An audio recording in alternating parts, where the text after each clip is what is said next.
Le crépitement de la cheminée emplissait le salon d'une chaleur presque sereine tandis que je m'installais dans le fauteuil, fixant les flammes vacillantes.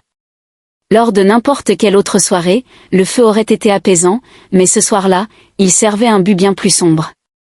Je m'adossais, sirotant un whisky dans un verre qui avait traîné sur l'étagère bien trop longtemps. La boisson me brûlait la gorge, mais cette sensation n'avait rien à voir avec la trahison déchirante qui parcourait mes veines.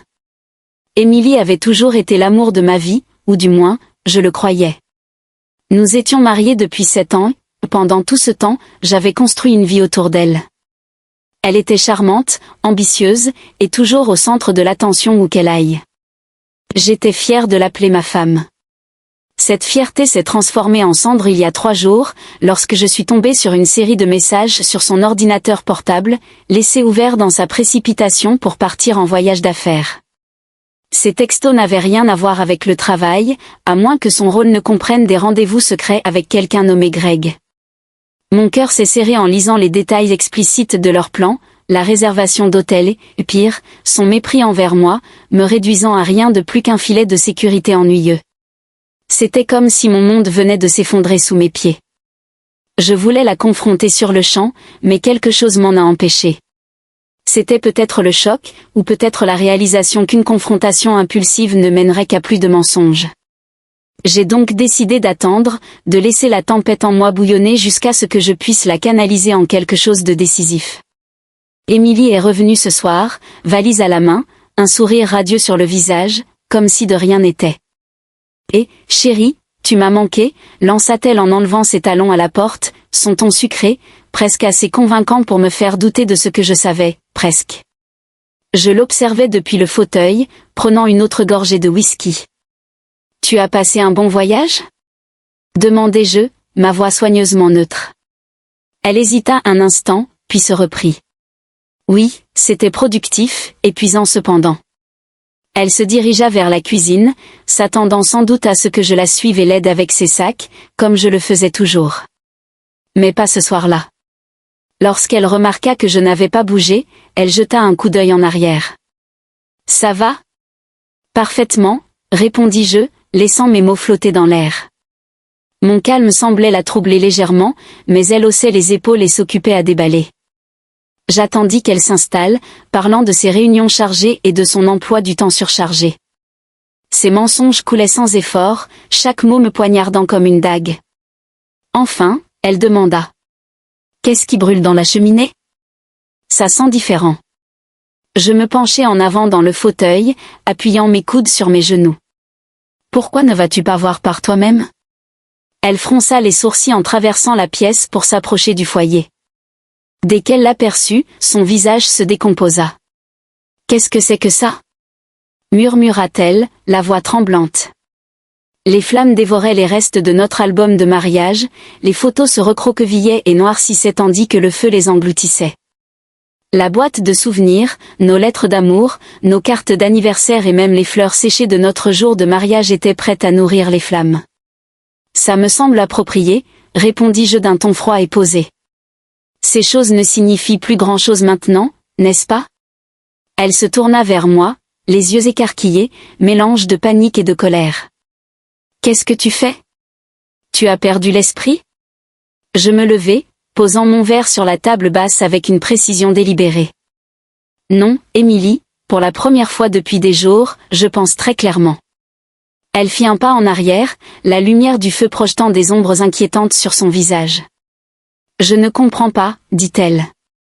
Je sortis mon téléphone de ma poche et ouvris les photos que j'avais prises de l'écran de son ordinateur portable, les lui montrant. Son visage décoloré me dit qu'elle les reconnaissait immédiatement. « Tu veux m'expliquer qui est Greg ?» Elle ouvrit et ferma la bouche comme un poisson hors de l'eau. « Ce n'est pas ce que tu crois, » balbutia-t-elle. « Vraiment ?» dis-je en levant un sourcil. « Parce que ça ressemble à ce que tu l'as baisé dans mon dos depuis Dieu sait combien de temps. » C'était une erreur, lâcha-t-elle précipitamment. J'étais seule et toi, tu étais tellement distant ces derniers temps. Je ris, un rire amer qui me semblait même étranger. Distant ? J'ai travaillé dur pour bâtir une vie pour nous, pour te donner tout ce que tu voulais. Mais j'imagine que ça n'a pas été suffisant, hein ? Ses yeux se remplirent de larmes, mais je n'éprouvais aucune sympathie. Plus maintenant. S'il te plaît, on peut arranger ça. Ça ne voulait rien dire. Ça ne voulait rien dire, répétai-je, la voix montant. Tu as organisé un voyage entier autour de lui, tu m'as traité de bourrin, tu m'as menti chaque jour. Alors, ne viens pas là et insulter mon intelligence en disant que ça ne voulait rien dire. Elle se mit à pleurer dans ses mains, mais je refusai de laisser ses larmes me fléchir. J'ai pensé à te confronter dès que j'ai découvert, dis-je en faisant les 100 pas dans la pièce. Mais j'ai réalisé que tu ne méritais pas cette courtoisie. Tu mérites de ressentir ce que c'est que de voir ton monde s'effondrer. Elle releva la tête. De quoi tu parles? Je me dirigeai vers la cheminée et pris une enveloppe. J'ai parlé à un avocat. Les papiers de divorce sont déjà rédigés. Tu trouveras des copies des preuves jointes. J'ai aussi contacté la femme de Greg. Elle était très intéressée de savoir ce que son mari faisait. Son visage se tordit d'horreur. Tu n'as pas fait ça? Si, je l'ai fait. Elle est probablement en train de le confronter maintenant. Je posai l'enveloppe sur la table basse. Regarde bien, tu verras que c'est plus que juste. Je ne cherche pas la vengeance au-delà de ça. Je veux juste que tu sortes de ma vie. Elle s'effondra au sol, tenant l'enveloppe comme si c'était une bouée de sauvetage. S'il te plaît, ne fais pas ça.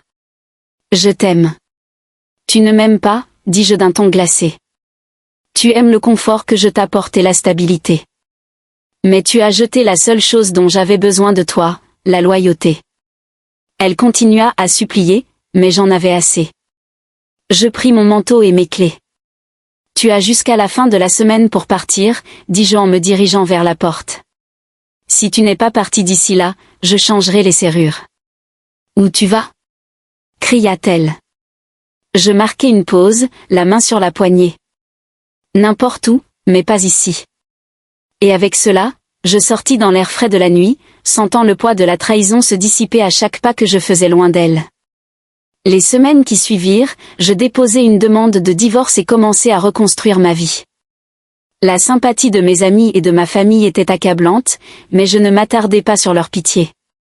Je me concentrai sur moi-même, redécouvrant les loisirs et les passions que j'avais mis de côté pendant mon mariage.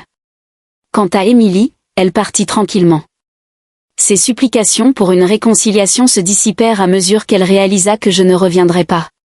La femme de Greg le quitta, et la dernière fois que j'ai entendu parler de lui, il peinait à recoller les morceaux de sa vie brisée. Bon débarras. La cheminée est restée inutilisée depuis cette nuit-là. Je la garde en souvenir, non.